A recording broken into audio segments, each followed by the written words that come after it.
The Great Brutally Direct Lessons on Freedom and Success by Derek Sivers. Do you believe you need money, support, or the perfect moment to get started? Derek Sivers proved that you don't. He created a multi-million-dollar business with a simple website and total freedom. In this video, you'll discover the great, brutal, and direct lessons that dismantle everything you've been taught about success. Practical, provocative, and transformative lessons that will change the way you work, decide, and live. And the best part? The last lesson is the most powerful of all. If you're looking for freedom, purpose, and real action, watch until the end, because the final secret could be the key to your life.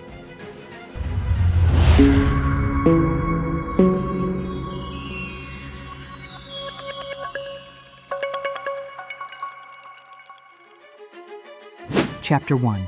Start without waiting. Everyone has a brilliant idea in their back pocket. A project that seems promising, a business that could change their life, a plan that only needs time, money, or permission. But here's the truth that no one wants to hear. Waiting for the perfect situation is the surest way to never get off the ground. Derek Sivers understood this early on. When he had the idea of selling CDs by independent musicians online, he didn't wait for an investor. He didn't put together a 50-page business plan. He didn't spend months structuring a team or waiting for support from someone with more experience. He just did it. In just a few days, he had a simple page up and running with a few CDs and a Buy Now button. That was enough. There were no big features or fancy resources, but there was action, movement, initiative. And the results came quickly. He invested $500. In the first month, he made back $300. In the second month, $700. The site was profitable from the start, because the focus was never on impressing, but rather on solving a real problem. No place was selling independent music efficiently on the internet. This attitude of starting small is not only strategic, it is liberating. When you start with what you have, without waiting for ideal conditions, you learn from reality, from the mistakes and successes along the way. You start small, yes, but you start, and that already puts you ahead of the majority. An even bolder example, Richard Branson. On a trip to the Virgin Islands, his flight was cancelled. Anyone would have been frustrated and waited for the next one. But he had an idea. He picked up the phone, called an air taxi service, and at the airport itself made an improvised sign. Virgin Airlines, ticket $39. He split the cost with the other passengers and took off, literally. That impulsive decision, without financing, without a plan, without support, planted the seed of what would become Virgin Airlines. If he had waited for the right time, the company would never have been born. But he saw a problem, thought quickly, and acted. The lesson is clear. Your idea doesn't need money to get off the ground. It needs action. You also don't need an MBA or external approval. You need the courage to be imperfect at first. Starting small helps you stay focused on what's important, solving real problems for real people. Over the years, Derek has heard thousands of aspiring entrepreneurs say, "I just need an investor," or "As soon as I finish my degree, I'll get started." But the world doesn't reward the prettiest plans on paper. It rewards those who take action. Often, the real reason behind waiting is fear. Fear of failure, fear of not being ready, fear of judgment. But the only way to overcome that is to throw yourself into the process, because the process, however imperfect it may seem, is what builds the experience you think you need to have before you start. There's a beauty in being a beginner. You don't have external expectations to meet. You can make mistakes, test, experiment. The risk is low and the learning is high.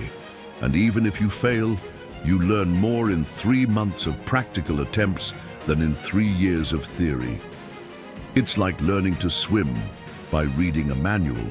You can memorize all the techniques, understand all the movements, but you'll never feel truly ready until you get in the water. And when you do, you discover that theory was only part of the journey. Derek didn't start with a grand vision of a global company. He started with the frustration of not having anywhere to sell his CDs. He attacked that problem head-on, nothing more. And that's exactly why it worked, because he didn't wait for anyone's approval. He solved a real problem with a simple solution. Today, we live in a world where it's easier than ever to start something. You can launch an online store in an afternoon. You can promote your idea on social media today. You can validate a service with 20 clients before investing in infrastructure. But even with so many facilities, people still wait. They wait for the ideal moment. They wait for a sign. They wait for permission. And that's why so few succeed. Because they confuse movement with intention. They want to do something, but they don't. They want to change their lives, but they don't take the first step. The difference between those who do something and those who just dream is the willingness to start now, even without guarantees, even when afraid, even when small, especially small. When you start small, you eliminate excuses. The commitment is light, the cost is low, but the impact can be huge. And most importantly, you build confidence. Because when you see that it is possible to succeed with little, you are motivated to go further. The beginning doesn't have to be perfect. It has to be real. And the only way to do that is to start with what you have in whatever way possible. In whatever size fits your budget and your schedule.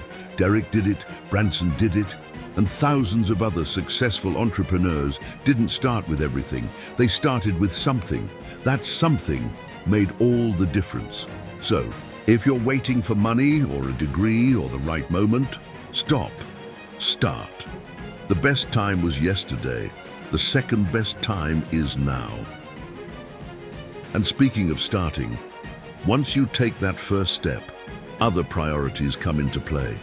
And one of them will become your most powerful differentiator: how you treat people. Because what starts small grows based on trust. And that's where the next chapter comes in: customer service as a profit center. Chapter 2. Customer service is everything. As CD Baby began to grow, Derek Sivers realized something fundamental. He wasn't just selling CDs, he was selling trust. And trust can't be bought with marketing. Trust is built by how you treat each customer, especially when something goes wrong. Imagine the following scenario. You buy a product online. The payment is processed, but the confirmation never arrives. You try to contact someone, but no one answers. Anxiety grows. The fear of having been deceived sets in. Now, imagine the opposite. You make the purchase and, a few minutes later, you receive a personalized email with a friendly message saying that your order was received with care. Days later, another creative message informs you that your package is on its way, packaged with care and a touch of humor. Which experience will you remember? Which company will you recommend? Derek knew this. He knew that the customer experience didn't end with the delivery. It started there. That's why he made a point of personally responding to thousands of emails, not with automatic responses, but with human, empathetic, unexpected messages. One of the most famous was the one that said, "Your order was taken from a golden shelf by our experts wearing silk gloves. It was wrapped by a smiling elf under the light of a full moon and is now heading towards your home riding a unicorn." The customer laughed, was delighted, and came back. This type of service created something rare: fans. And fans spread the word. Fans defend your brand. Fans become free salespeople. CD Baby grew not because it had aggressive marketing, but because it had unforgettable service. Many entrepreneurs ignore this detail. They focus on traffic, ads, metrics, and forget that the true basis of a lasting business is the experience you deliver. And that experience is in the details. When someone buys from you, they are trusting you with their money, their time, and their expectations. If you respond coldly or indifferently, you kill the relationship. But if you respond with humanity, you create a connection, and businesses are built on connections. Derek went further. He listened to customers carefully. If someone complained about something, he would fix it quickly. If someone suggested something, he would consider it. The site evolved based on the pain points and ideas of the users themselves.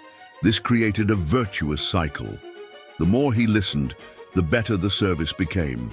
And the better the service, the more customers loved the company. Customer service, for him, was not a cost. It was an investment, a profit center, because each delighted customer became a living marketing channel. This reduced advertising costs and increased the repurchase rate. It's the kind of return that no amount of advertising can generate.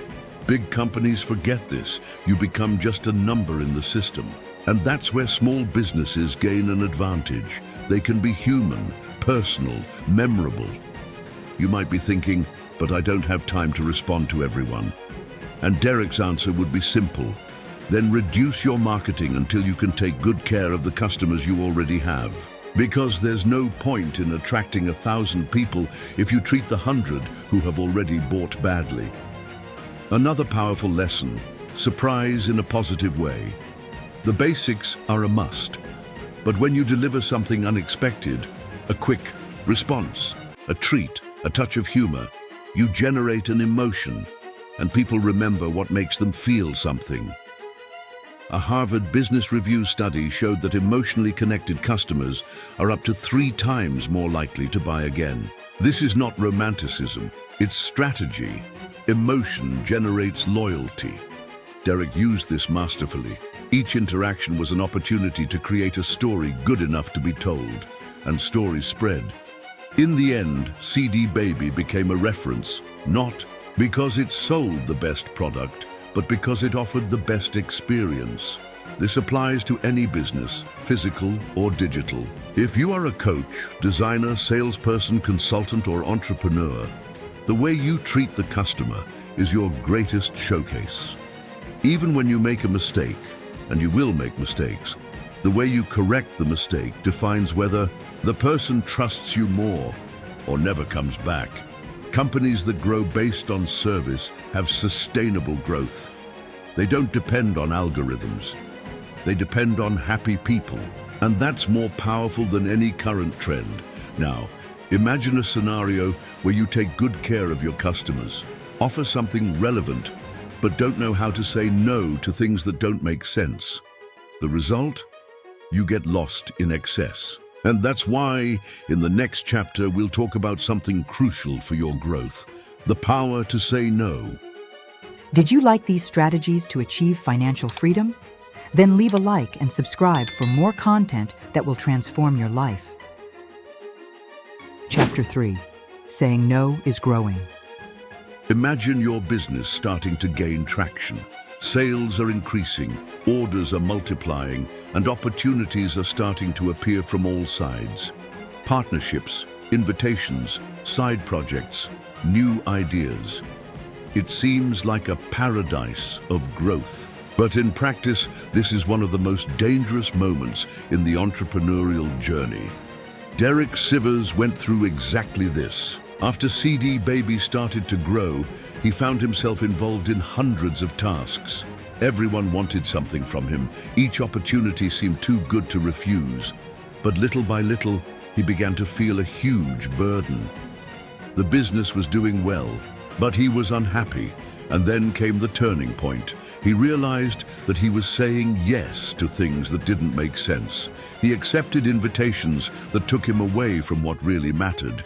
He made decisions based on the fear of missing out on opportunities, the famous FOMO, the fear of missing out.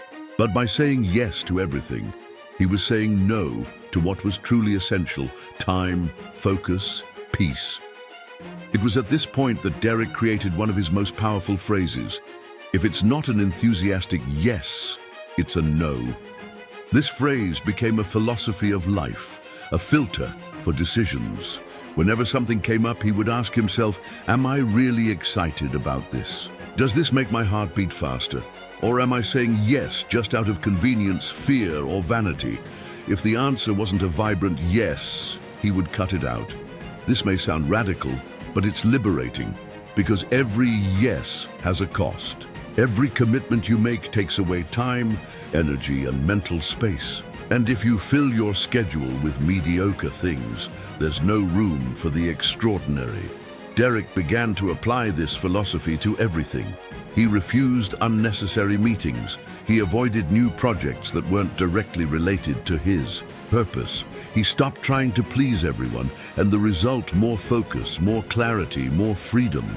Saying no isn't about being rude, it's about being strategic. It's about protecting your time as the most valuable asset you have, because time is the only resource that never comes back. And if you spend it on things that don't matter, you'll never build something truly great. In entrepreneurship, this is even more important. Every week, new trends emerge. Different social networks, promising products, miracle techniques, marketing fads. If you try to embrace everything, you get lost in excess. You become a slave to demands, not a creator of your own path. Real growth requires focus, it requires choosing, and every choice involves giving up. Derek understood this when he realized that by saying no, he wasn't missing out on opportunities. He was gaining direction. He was investing his energy where it was truly worth it. In one of his most famous texts, he says that he refused to sell CD Baby to a major record company because it would take away the freedom he valued most, being the master of his own time, of his own decisions. Money was tempting, but he knew that wealth isn't just about money. It's about living your own way, with your own values. This view may seem counterintuitive. After all, everyone says we should seize opportunities. But the best opportunities don't come when you're overwhelmed. They come when you have the space to notice them. And to have the space, you need to learn to say no. The secret is to create filters. Know what's essential to you, know where you want to go, and then evaluate each decision based on that. This goes for products, clients, collaborations, and even social media. If something doesn't take you in the right direction, eliminate it. When you have the courage to say no to what distracts, you say yes to what transforms. Derek used this not only to protect his routine, but also to shape his business. He kept CD Baby's website simple, functional, without dozens of unnecessary features. Why?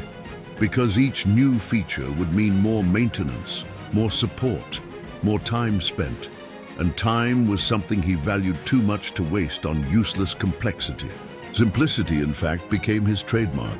He said that power lies in doing less, but with excellence, and you can only do that when you clearly choose where you're going to put your energy. By the end of this process, Derek had managed to not only grow, but grow with ease. He wasn't a prisoner of his own business. He was the architect of a company that served his life, not the other way around. And here's the transition to our next big lesson. Even when you're building something incredible, there comes a time when you have to know when to let go. In the next chapter, we'll learn why Derek Sivers decided to sell CD Baby and what it has to teach us about freedom, purpose, and growth. Chapter 4, Time to Let Go, Selling CD Baby. At some point in your entrepreneurial journey, a silent but powerful question arises. Does it still make sense to continue? That moment came for Derek Sivers when CD Baby was at its peak. The company was profitable, respected, and impacting thousands of musicians around the world. But something inside him changed. He realized that despite his success, he was no longer excited about what he was doing. What had once been a source of passion and purpose now felt like routine. Derek had already accomplished what he set out to do. create a platform that would help independent musicians distribute their art without relying on traditional record labels. The mission was accomplished. But what now? That's one of the biggest lessons from this chapter. Not all success has to last forever. Sometimes the true sign of emotional intelligence and entrepreneurial maturity is knowing when to stop, or better yet, when to let go. Selling CD Baby was not an easy decision. After all, it was the son he had raised with so much effort, sleepless nights, and intense learning. But he knew that clinging to something just for the sake of habit, security, or status was the fastest way to stagnation. The decision was made based on 3 principles that Derek had always defended. Freedom above all. The mission matters more than ego 3. When something stops inspiring you, it's time to change. He knew that by remaining at the helm of the company without passion, he ran the risk of becoming an obstacle to the business itself. An unmotivated founder can become a tyrant to growth. So he did the unthinkable. He sold the company. But the most impressive thing wasn't the sale. It was what he did with the money. Derek transferred the $22 million from the sale to a foundation in his name with a clear clause. The money could only be used for educational and cultural projects. He began to live extremely simply, with practically no expenses, and focused on helping other people create their own journeys to success. This attitude completely deconstructs the hoarding mentality that dominates much of the business world. For Derek, money was just a tool, not the goal. He didn't sell the idea of freedom, he lived freedom, and this inspired thousands of people. The most curious thing is that when he sold the company, he also sold a piece of his identity. For years, he was the guy from CD Baby, and now, who would he be? This question haunts many entrepreneurs who build businesses so linked to their own image. Derek's answer was simple and powerful. I'm just someone who is constantly reinventing themselves. The sale of the company marked the beginning of a new phase, a phase of lightness, of new ideas, of experimentation. Derek began to write, travel, learn. He created books, lectures, shared his philosophy of life with the world. And all of this was only possible because he had the courage to let go of the past, even a successful past. This part of the story teaches us that attachment is the enemy of evolution, that keeping something just because it worked in the past can be a trap, and that, yes, it is possible to create, grow, leave a legacy, and then let go with gratitude to live the next chapter. Many people see the sale of a business as the end of a cycle. For Derek, it was the beginning of a new cycle of contribution. He transformed profit into impact, and that has immeasurable value. Another important point, he didn't wait for everything to be perfect to sell. He sold when he felt he was no longer the right pilot for that plane. Sometimes the greatest act of leadership is knowing when to make way for another pilot, someone who will take the project even further. At the end of this process, Derek Sivers was lighter, freer, and more connected to what really matters. He proved that success is not about accumulating companies, money, or fame. It's about living according to your values. It's about creating, contributing, and when the time is right, moving on. This journey prepares us for the next and final chapter, how to apply these teachings to your own life. Because now that you know the story, it's time to learn how to turn these ideas into practical action in your career, your business, and your purpose.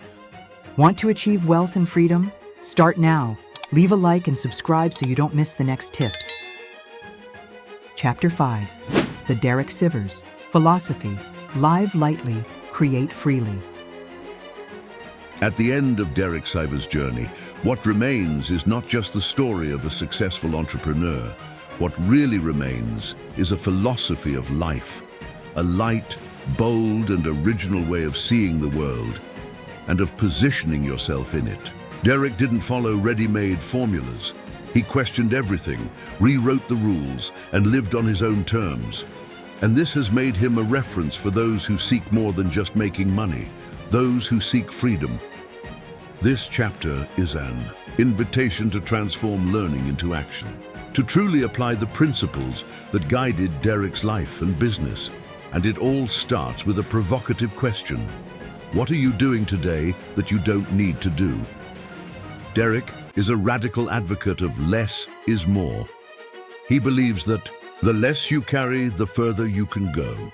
This applies to business, commitments, relationships, and even ideas. Instead of seeking complexity as a sign of sophistication, he seeks simplicity as a synonym for wisdom.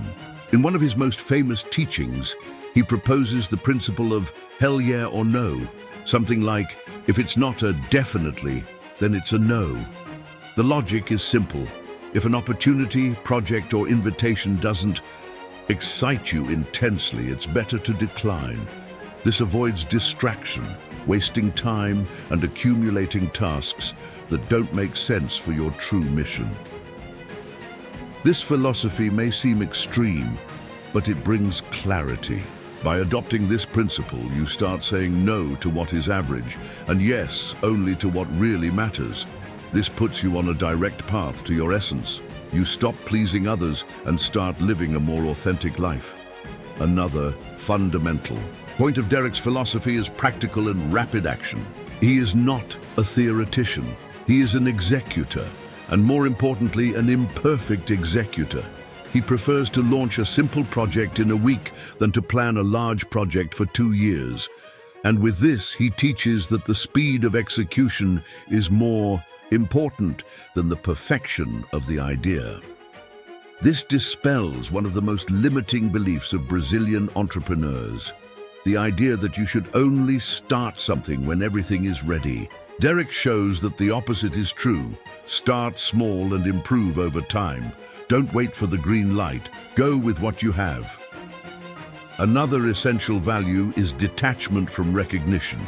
Derek became a millionaire, wrote bestsellers, and lectured to thousands of people. But he never sought fame. In fact, he rejected several invitations to appear on TV shows or at major networking events. For him, the recognition that really matters is the real impact on people's lives, even if that happens in silence. This detachment goes beyond the ego. It extends to the relationship with money itself. Sivers teaches that wealth is not about how much you earn, but how much you need to be free.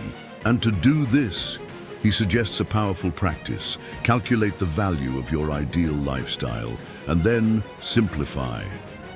He believes that many entrepreneurs fall into the trap of creating businesses that hold them back. They start with the dream of freedom and end up slaves to the structure. Derek did the opposite.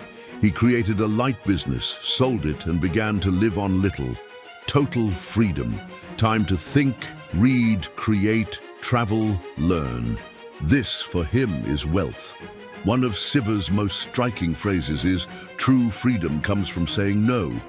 And this applies to all areas. Say no to excess, no to rushing, no to comparison, no to the obligation to fit into standards. Finally, Derek reminds us of a truth that many ignore. Nothing is forever, and everything can change. Your business can change, your values can evolve, your goals too. And this is natural. Life is made up of cycles, and the beauty lies in adapting, starting over, letting go, and moving on. When you understand this, you begin to live more lightly. You create with more freedom, and you undertake with more purpose. You stop seeking approval and start seeking meaning. And this, perhaps, is Derek Sivers' greatest legacy, living in such an authentic way that it inspires others to do the same. If you've come this far, you may be feeling restless, a desire to change, create, or start over. That's good. That's a sign that you're on the right path, because what you've learned here isn't just the story of an entrepreneur, it's an invitation to write your own story, with courage, simplicity, and truth. And so we end this journey with Derek Sivers. But for you, perhaps this is just the beginning. Derek Sivers' story is not about luck, nor about genius. It's about choices, choosing to live with intention, creating with courage, and above all, simplifying to achieve what really matters: freedom. You don't need to wait for anyone's approval. You don't need a perfect plan. You just need to take the first step with awareness and direction. Life is too short to be lived according to someone else's plan, so create your own. Question, build, change, start. Over. Freedom begins when you choose to live on your own. Now it's your turn. Are you going to keep watching, or are you going to start living?